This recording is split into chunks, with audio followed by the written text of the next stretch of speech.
これからお見せするリサーチ報告は、現在ファーイーストリサーチ社が原因究明に取り組んでいる不可思議現象ファイルである。大西洋。我々ファーイーストリサーチ社はかつてからこの広大な海で多数目撃されている動物たちの奇怪な行動について調査を開始した。動物奇怪行動ファイル1、ヨーロッパウナギ。通常川や沼に住むウナギは成熟し産卵の時期を迎えると海を目指して川を下ることが知られている。ところがヨーロッパ各地に生息するヨーロッパウナギは海に到達した後なおも泳ぎ続ける。そしてなんとはるか4000キロも離れたアメリカ大陸にほど近いサルガッソウ海までメキシコ湾流に逆らいながらやってくるのだ。サルガッソウ海で産卵した直後、全てのヨーロッパウナギはこの地で死を迎える。そして卵から誕生したわずか数ミリの稚魚はすぐ近くにある西インド諸島には向かわず再びヨーロッパ大陸に戻ってくる。このウナギの稚魚がヨーロッパ大陸にたどり着くにはなんと2年半から3年もかかり、その途中でほとんどが大型の魚の餌となってしまうのだ。この行動の不可解な点は、もっとヨーロッパ大陸に近い海で産卵すれば稚魚たちが生き残る確率が高くなるにもかかわらず、なぜヨーロッパウナギはこれほど多くの犠牲を払ってまではるか4000キロも離れたサルガッソウ海を産卵場所に選ぶのかという点にある。こうした行動は自然界の繁殖の原理から考えれば実に効率が悪く、自らの子孫を残す行動としては極めて不可解と言わざるを得ない。動物奇怪行動ファイル2、タビネズミ。ヨーロッパに生息するタビネズミは3年から4年ごとに数千匹という大群を作り群れで移動することが知られている。ところがある種のタビネズミは群れを作った後驚くべき行動を取り始めるのだ。なんとタビネズミは大群でノルウェーの海岸に向かいなぜか海を泳ぎ出す。そして大西洋のかなり遠い場所まで泳いでいった後に力尽き全て溺れ死んでいくというのだ。一体なぜタビネズミは集団自殺とも思えるような不可解な行動をとるのか。動物奇怪行動ファイル3、鳥類。ノルウェーに生息するワシの一種には群れをなして飛び立ち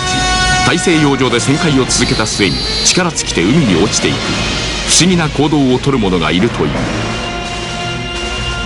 しかもこれと同じような行動はノルウェーに生息する鷹の一部やギアナに住む蝶にも見られるというのだ。この動物たちの奇怪な行動には一つの共通点がある。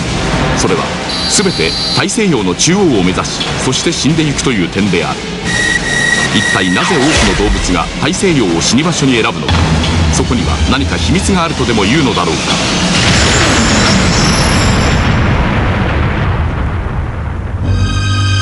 我々は動物たちの奇怪な行動の謎を探るため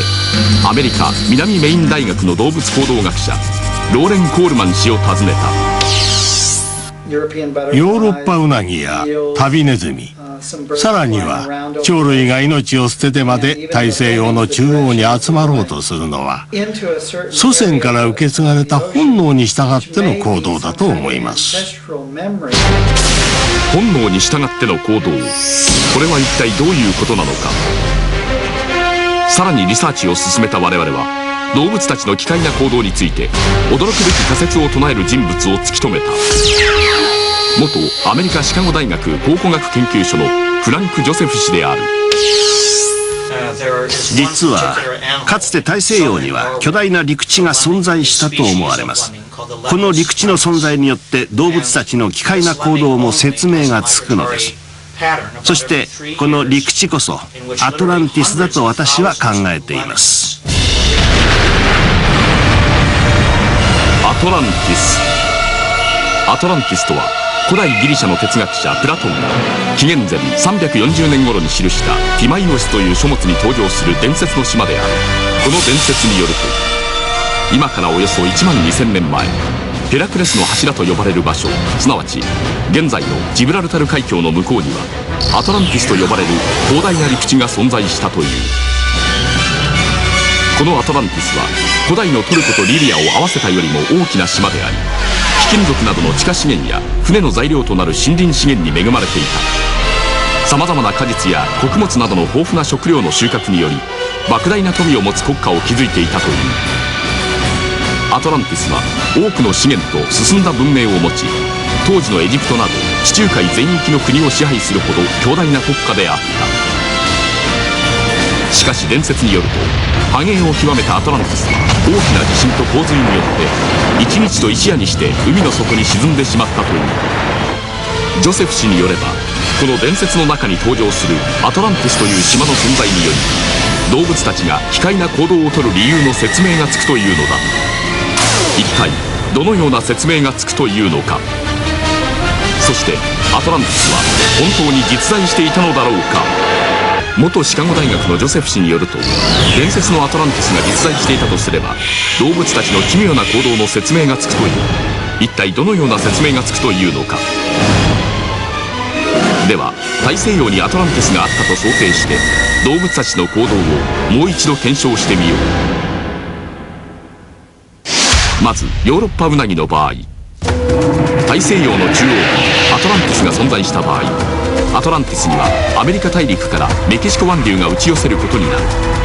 するとメキシコ湾流はアトランティスを経てサルガス総海を循環する強力な海流となる。そしてサルガス総海で誕生したウナギの稚魚はこの海流に乗ることによりアトランティスに到達することができる。そしてウナギの稚魚はアトランティスの河川に上り成長していく。やがて成長したウナギはアトランティスからサルガス総海に戻り産卵。この回遊を何万年にもわたって繰り返してきた。ところがアトランティスが沈んでしまったため、メキシコ湾流の流れが変わり、海流がヨーロッパ大陸まで達するようになってしまったというのだ。ウナギはサルガス総海を旅立った後、メキシコ湾流に身を任せていると、かつてアトランティスがあった場所を通り越してヨーロッパ大陸までたどり着くようになった。そのためウナギには危険が増し、大掛かりな大旅行になってしまった。この行動が我々には奇怪に見えたというのである。では旅ネズミやワシなどの場合はどうなのか。地球上にはサイやシマウマなど旅をする多くの動物が存在する。例えば渡り鳥であるツルは越冬のためにシベリアから日本へと4000キロも移動する。アフリカに住む多くの動物も乾季になると食料を求めて数万頭という大群を作り、何千キロも大移動する。このように食料や繁殖場所を求めて動物が旅することは決して珍しくはないのである。このことから旅ネズミが増えすぎたために食料を求めて海を渡ったり、繁殖場所を求めてワシやタカ、蝶の一部が群れで移動することは十分考えられる。つまり彼らは繁殖場所や食料を求めてアトランティスに移動していたというのだ。そしてアトランティスが沈没してしまった後にも、これらの動物たちは本能に従って海を渡ろうとする。この行動こそ現在の我々が動物たちの不可解な集団自殺と考えているものの正体ではないかというのだ。しかしアトランティスのような島が大西洋に実在していたということがあり得るのだろうか。かつてのアトランティスの一部だと考えられる場所が現在でも残っています。それは大西洋に浮かぶアゾレス諸島なのです。アゾレス諸島、大西洋のほぼ中央部、ヨーロッパからはるか1600キロ離れた島々がポルトガル領のアゾレス諸島である。このアゾレス諸島は9つの島からなり、全てが火山島である。そしてジョセフ氏によれば、このアゾレス諸島がかつては広大な陸地であったことを裏付ける新たな事実が判明したというのだ。アゾレス諸島周辺の海底を調査したところ、1万5000年前の地層から陸地にしか存在しないはずの地質が発見されたのです。1949年、アメリカコロンビア大学の地質学者モーリス・ユーイング博士はアゾレス諸島周辺の海底調査を行った。そして水深3200メートルの海底から採取した砂を分析したところ、現在のアゾレス諸島の砂浜にあるものと全く同じ組成だった。つまり砂が採取された海底はかつて陸地の砂浜だったと考えられるのだ。さらに大西洋の海底の調査が進められた結果、アゾレス諸島周囲の水深3000メートル付近は広大な大地のような地形であることが判明した。カリフォルニア大学スクリップス海洋研究所によって作成された最新の海底地形図によると、右端に見える大西洋の中央部に陸地のような地形が存在しているのがわかる。これはアゾレス海嶺と呼ばれ、仮に大西洋の水位が3000メートル低下したとすると、そこには巨大な島が現れる。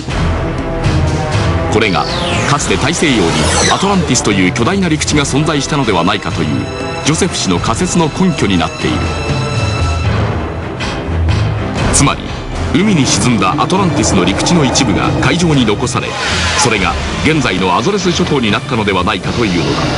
だ。しかしこのような巨大な陸地が海底に沈んでしまうことなどあり得るのだろうか。アトランティスのような広大な陸地が海底に沈んでしまうことは十分に考えられます。それはマグマチェンバーの崩壊によるものなのです。マグマチェンバーの崩壊。マグマチェンバーとは火山の内部に見られるマグマだまりのことである。このマグマチェンバーはマグマの圧力が急激に減少した場合空洞になってしまうことがある。この時大規模な空洞ができてしまうと、上に乗っている岩石の重さに地殻が耐えられなくなり山が崩壊してしまうことがあるという。そしてこのマグマチェンバーの崩壊だと思われる現象が近年でも発生していたのだ。1980年8月12日、アメリカの北西部ワシントン州にあるセントヘレンズ山が突如として噴火。これがその瞬間の映像である。そしてこの123年ぶりのセントヘレンズ山の噴火には火山学者の間で一つの疑問が存在した。それは噴火の規模に比べて山の崩壊が激しすぎるというものである。噴火前後の姿を比較してみると、噴火前の整った三角錐の山は噴火後には原形をとどめないまでに激しく崩壊しているのがわかる。アメリカの科学誌サイエンスに掲載された調査報告によると、セントヘレンズ山が大きく崩れてしまったのは地殻内部でマグマチェンバーの崩壊が発生したためではないかと推測しているのだ。このマグマチェンバーの崩壊が火山島で発生した場合、さらに激しい崩壊が起こると言われている。これは地殻の割れ目からマグマチェンバー内に海水が流れ込み、高温のマグマと接触することにより大量の水蒸気が発生。そして水蒸気の圧力が限界を超えた瞬間、地殻が吹き飛ばされ巨大な島は一瞬にして崩壊、海の中に沈んでしまうという。ジョセフ氏によると、アトランティスにも大規模なマグマチェンバーによる壊滅的な崩壊が発生したために、伝説にあるように一日と一夜にして海底に姿を消してしまったのではないかという。このようなジョセフ氏の大胆な仮説に対して異論を唱える学者も多く存在する。それはプラトンが記したティマイオスはあくまで伝説であり、アトランティスなど存在しないというものである。だが伝説と言われていた物語が事実であったことを証明した前例が存在するのだ。古代ギリシャの詩人ホメロスによって紀元前9世紀頃に記された神話物語イリアスには、古代ギリシャとトルコの戦いであるトロイア戦争の様子が描かれている。ドイツの考古学者ハインリッヒ・シュリーマンは、この物語が事実に基づいているとの信念のもと長年にわたって発掘調査を行った。そしてついに1871年、トルコで実在しないと言われていたトロイア戦争の舞台であるトロイの遺跡を発見。伝説に描かれていた舞台が実在していたことを証明したのである。ヨーロッパの動物たちが大西洋で見せる奇怪な行動、それはかつて太平洋にアトランティスが存在したことを今に伝える証なのかもしれない。